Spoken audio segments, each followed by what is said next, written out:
దరిద్రానికి విరోచనాలు వస్తే రివ్యూ రైటర్లు పుడతారట. క్రిములు దొడ్డి నాకేటోళ్ళు ఈ రివ్యూ రైటర్స్. మనమందరం కలిసి ఈ చీడపురుగులను ఆపేయాలి. సినిమా డ్రాగ్ ఉందని రాశారు. అసలు జీవితంలో షార్ట్ ఫిల్మ్ తీయడం చేతకాని నా కొడుకులు కూడా రివ్యూ రాస్తున్నారు. సినిమా తీయడం ఎంత కష్టమో రఫ్ ఐడియా లేని నా కొడుకులు వాళ్ళు. ప్రజలు, ప్రేక్షక దేవుళ్ళు వాళ్ళు. వాళ్లకు నచ్చితే వాళ్ళే ఈ సినిమాను ముందుకు తీసుకువెళ్తారు. ఈ పొట్టేల్ సినిమా సూపర్ హిట్. దర్శకుడు సినిమాను అద్భుతంగా తీశాడు అంటూ రివ్యూ రైటర్స్పై యాక్టర్ శ్రీకాంత్ అయ్యంగార్ చేసిన వ్యాఖ్యలు పెద్ద దుమారమే రేపాయి. మనిషికి అసలు వాల్యూ ఇవ్వడు కాబట్టే భార్య, కూతురు కూడా వదిలేసి వెళ్ళిపోయింది. రెండో పెళ్లి కూడా పెటాకులైంది అంటూ రివ్యూర్స్ రివర్స్ అటాక్ చేస్తున్నారు. అసలు శ్రీకాంత్ అయ్యంగారు ఎందుకిలా మాట్లాడారు? రివ్యూర్స్ చెప్పినట్టు ఫ్యామిలీ వదిలేసిందా? శ్రీకాంత్ అయ్యంగార్ స్టోరీ ఏంటి అనేది ఈ వీడియోలో తెలుసుకుందాం. ఏ క్యారెక్టర్ చేసినా అందులో లీనమైపోయి జీవించేస్తాడు శ్రీకాంత్ అయ్యంగార్.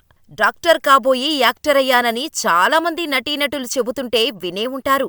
అయితే కొద్దిమంది మాత్రం డాక్టర్ అయ్యాక కూడా యాక్టర్ అవుతారు. సీనియర్ హీరోలలో డాక్టర్ రాజశేఖర్ లాంటి వాళ్ళు ఇందుకు ఉదాహరణ. అలాగే శ్రీకాంత్ అయ్యంగారు కూడా డాక్టర్ అయ్యాకే యాక్టర్గా టర్న్ తీసుకున్నాడు. డాక్టర్గా సేవ చేసి, నటన మీద పిచ్చితో వైద్య వృత్తిని పక్కకు పెట్టేసి కెమెరా ముందుకొచ్చిన ఈ విలక్షణ నటుడు హైదరాబాదులోని 1970 ఆగస్టు 19న పుట్టారు. తండ్రి తమిళనాడుకు చెందిన వ్యక్తి అయినా వృత్తిరీత్యా హైదరాబాదులోనే స్థిరపడ్డారు. తండ్రి నేషనల్ రిమోట్ సెన్సింగ్ ఏజెన్సీలో సైంటిస్టుగా పనిచేసేవారు. అలా శ్రీకాంత్ అయ్యంగార్ ఎడ్యుకేషన్ మొత్తం హైదరాబాదులోనే సాగింది. ఈయనకు ఒక బ్రదర్ కూడా ఉన్నారు. ఆయన ఓ ఎంఎన్సీ కంపెనీ డైరెక్టర్గా ఉన్నారు. తండ్రి కోరిక మేరకు డాక్టర్ అవ్వాలనుకున్న శ్రీకాంత్ గారు ఎంసెట్ రాస్తే మంచి ర్యాంకొచ్చింది. అలా ఎంబీబీఎస్ చేయటానికి గాంధీ మెడికల్ కాలేజీలో అడ్మిషన్ దొరికింది శ్రీకాంత్ గారికి. చదువుల్లో ఎంత చురుకుగా ఉండేవారో యాక్టింగ్ అంటే అంత పడి చచ్చిపోయేవారు. దీంతో కాలేజీ టైం నుంచే నాటకాల్లో నటించటం మొదలుపెట్టారు. కాలేజీ టైంలో ఏ రోజూ చదువుని అశ్రద్ధ చేయలేదు. అందుకే మంచి పర్సెంటేజీతోనే డాక్టర్ చదువుకొని కంప్లీట్ చేశారు శ్రీకాంత్ గారు. తండ్రి కోసం డాక్టర్ కోర్స్ చేసినా మనసంతా నటనపైనే ఉండటంతో ఓ రోజు తండ్రికి తన మనసులోని మాటను చెప్పేశారు శ్రీకాంత్. మంచిగా చదువుకున్నావు, డాక్టర్గా మంచి ప్రాక్టీస్ ఉంది. ఇప్పుడు నేను సలహాలు ఇచ్చేంత చిన్నోడివి కాదు. నీకు ఏది ఇంట్రెస్టో, ఏది మంచిది అని అనిపిస్తుందో దానివైపే వెళ్ళు అని తండ్రి సైతం అనటంతో శ్రీకాంత్ అయ్యంగార్ మరో ఆలోచన చేయకుండా డాక్టర్ ప్రాక్టీసింగ్ని వదిలేసి డైరెక్టర్ అవటానికి ప్రిపేర్ అవుతున్నారు. కరెక్ట్గా అప్పుడే తండ్రి మరణించటంతో సినిమాల్లోకి వెళ్లకు, నిలకడలేని రంగం, డాక్టర్గా నీకు మంచి ఫ్యూచర్ ఉంది అని సలహాలిచ్చారు. కాని శ్రీకాంత్ గారు మాత్రం తన తండ్రికి డైరెక్టర్గా, మంచి నటుడిగా నిరూపించుకుంటానని మాట ఇచ్చారు. తన తండ్రితో మాట్లాడిన చివరి మాటలు అవేనని, తండ్రికి ఇచ్చిన మాటను నిలబెట్టుకోటానికే ప్రయత్నిస్తానని రిలేటివ్స్కి చెప్పేశారు. తండ్రికి సంబంధించిన అన్ని కార్యక్రమాలు పూర్తయిన తర్వాత డాక్టర్ ప్రాక్టీసింగ్ ఆపేసి డైరెక్షన్ ఛాన్సుల కోసం చాలామంది డైరెక్టర్స్ చుట్టూ తిరిగారు. డైరెక్టర్ కావాలంటే ముందు అసిస్టెంటు డైరెక్టర్గా చేయాలని చెప్పటంతో దాదాపు 50 సినిమాలకు అసిస్టెంటు డైరెక్టర్గా పనిచేశారు శ్రీకాంత్. కాని డైరెక్టర్గా పనిచేసే అవకాశం రాలేదు. దీంతో ఇలా వర్కౌట్ కాదని నాటకాలకు డైరెక్షన్ చేస్తూ యాక్ట్ చేయటం మొదలుపెట్టారు. అలా మొదటిగా ఇంగ్లీష్ నాటికకు డైరెక్షన్ చేసే అవకాశం వచ్చింది. తరువాత వరుసపెట్టి నాటకాలు చేస్తూ మంచి పేరు సంపాదించారు. 2005లో ఈయన అంగ్రీజ్ అనే బాలీవుడ్ సినిమా ద్వారా వెండితెర అరంగేట్రం చేశాడు.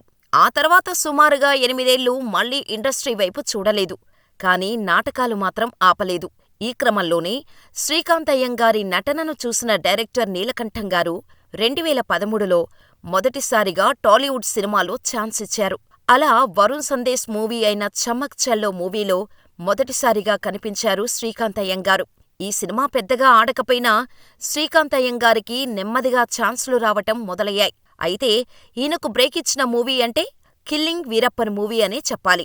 ఆర్జీవీ డైరెక్షన్లో వచ్చిన ఈ మూవీలో పోలీస్ ఆఫీసర్గా యాక్ట్ చేసిన శ్రీకాంత్ తన నటనతో అందరినీ మెప్పించారు. దీంతో వరుస సినిమాల్లో యాక్ట్ చేసే అవకాశం వచ్చింది. అలా ప్రారంభమైన శ్రీకాంత్ కెరీర్ అప్పుడే 50 సినిమాలు పూర్తి చేసుకుంది. ఈ ఏడాది ఏకంగా ఆయన 7 సినిమాల్లో కనిపించాడు. గతేడాది దాదాపుగా 16 సినిమాల్లో నటించాడు. శ్రీకాంత్ అయ్యంగార్ ఇంత బిజీగా గడుపుతున్నాడు కదా, అతని వ్యక్తిగత జీవితం చాలా లగ్జరీగా ఉంటుంది అనుకుంటే పొరపాటే. శంషాబాదులోని ఎక్కడో ఒక మారుమూల వీధిలో 3 కుక్కల్ని పెంచుకుంటూ ప్రపంచానికి దూరంగా ప్రశాంతవంతమైన జీవితం గడుపుతున్నాడు. ఈయనకు పెళ్ళై విడాకులు కూడా జరిగిపోయిందేట. 2 కూతుర్లు ఉండేవారు. అప్పుడప్పుడు కలుస్తూ ఉండేవాడట ఒకప్పుడు. కాని శ్రీకాంత్ ఎక్కువగా మందుకు బానిసవటంతో కూతుర్లిద్దరూ ఆయనను కలవడం ఆపేశారు. భార్యతో పాటు 2 కూతుర్లు కూడా తనను అర్థం చేసుకోకుండా తల్లి మాటలు విని వెళ్ళిపోయారని అన్నారు. ఆ తర్వాత రెండో పెళ్లి చేసుకోవటం, ఆమె కూడా వేరే వాళ్లకోసం తనను వదిలేసి వెళ్ళిపోవటం జరిగిందన్నారు. ఇక అప్పటినుంచి ఒంటరిగానే తాను ఉంటున్నట్టు ఓ ఇంటర్వ్యూలో చెప్పుకొచ్చారు. ఇక 2020లో తను యాక్ట్ చేయాల్సిన ఎన్నో సినిమాలు మొదలు కావాల్సి ఉన్నప్పుడే కరోనా వల్ల లాక్డౌన్తో అన్నీ ఆగిపోయాయి. కెరీర్ మొదలైంది అనుకునే టైంకి కరోనా తలకిందులు చేసేసిందే. అప్పుడే ఆర్జీవి గారి నుంచి కాలొచ్చింది. Corona cinema చేద్దామన్నారు. ఆ తర్వాత మర్డర్లో కూడా ఛాన్స్ ఇచ్చారు. అందుకే ఆర్జీవి అనే వ్యక్తి నాకు గాడ్ఫాదర్ లాంటివాడు. దేవుణ్ణి నమ్మను కాని అట్లాంటి వ్యక్తిని నమ్ముతాను. నాకు లైఫ్ ఇచ్చిన వ్యక్తి ఆర్జీవి. చాలామంది ఉన్నారు కాని ఆయన నాకు చాలా ముఖ్యమైన వ్యక్తి అంటూ ఆర్జీవికి ఆయనకు ఉన్న అనుబంధం గురించి చెప్పారు శ్రీకాంత్ అయ్యంగారు. ఇక తన ఇష్టమైన హీరో అంటే మెగాస్టార్ చిరంజీవి గారు అని చెప్పారు. తన చిన్నప్పుడు ఖైదీ సినిమా చూసి ఆయనకు అభిమానిగా మారిపోయానని చెప్పారు. ఆ సినిమా వచ్చిన సమయంలో నేను కూడా ఆయన స్టైల్లో తలకు బెల్ట్ కట్టుకొని తిరిగేవాడినని, అంత పిచ్చి అని చెప్పారు.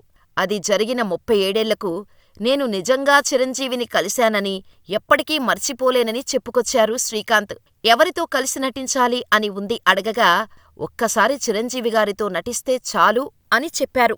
రామ్ గోపాల్ వర్మ దర్శకత్వంలో వచ్చిన అటాక్ సినిమాతో మొదట సినిమాలలో కనిపించిన శ్రీకాంత్ ఆ తర్వాత కమ్మరాజ్యంలో, కడపరెడ్లు, డియర్ కామ్రేడ్, బ్రోచేవాడెవడురా వంటి సినిమాలలో నటించారు. ఇక సాయిధరమ్ తేజ్ హీరోగా వచ్చిన ప్రతిరోజూ పండుగే సినిమాలో పాత్రతో నవ్వులు పూయించారు. అంటే సుందరానికి సినిమాలో ఈయన నటనకు మంచి మార్కులే పడ్డాయి. ఆ తర్వాత చిన్న పెద్ద సినిమాల్లో యాక్ట్ చేస్తూ ఫుల్ బిజీగా జీవితాన్ని లీడ్ చేస్తున్నారు శ్రీకాంత్. మరి ఇంత బిజీగా ఉన్న ఆయన బ్యాంకు బ్యాలెన్స్ కేవలం 70 పైసలు మాత్రమే. తన దగ్గర అస్సలు డబ్బులు ఉంచుకోరట. ఫైనాన్షియల్ పనులన్నీ తన తమ్ముడు చూసుకుంటారట. చివరకు కరెంటు బిల్లు కట్టాలన్నా కూడా ఆ పని కూడా తమ్ముడే చూసుకుంటాడట. ఒకవేళ డబ్బులుంటే ఏదో ఒకటి ఖర్చవుతూనే ఉంటుందని, అకౌంట్లో డబ్బులుండటం అన్నది చాలా రేర్ అని అంటారు శ్రీకాంత్ అయ్యంగార్. స్వతహాగా బ్రాహ్మిన్ అయిన తను మద్యం, సిగరెటు తాగటం వల్ల ఎందరో తిట్టుకుంటున్నారని, బ్రాహ్మిన్ అయినంత మాత్రాన మనిషిని అని, తనకు కోరికలు ఉంటాయని క్లారిటీ ఇచ్చాడు శ్రీకాంత్ అయ్యంగార్. ముక్కుసూటిగా మాట్లాడే వ్యక్తి కాబట్టి దరిద్రానికి విరోచనాలు వస్తే రివ్యూ రైటర్లు పుడతారంట. క్రిములు దొడ్డి నాకెటోళ్ళు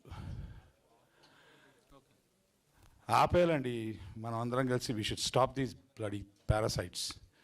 డ్రాగడ్గా ఉంది, ఇది ఉంది, నడి మాటలు. జీవితంలో షార్ట్ ఫిల్మ్ తిని నా కొడుకులు వచ్చి రివ్యూ వేస్తారా?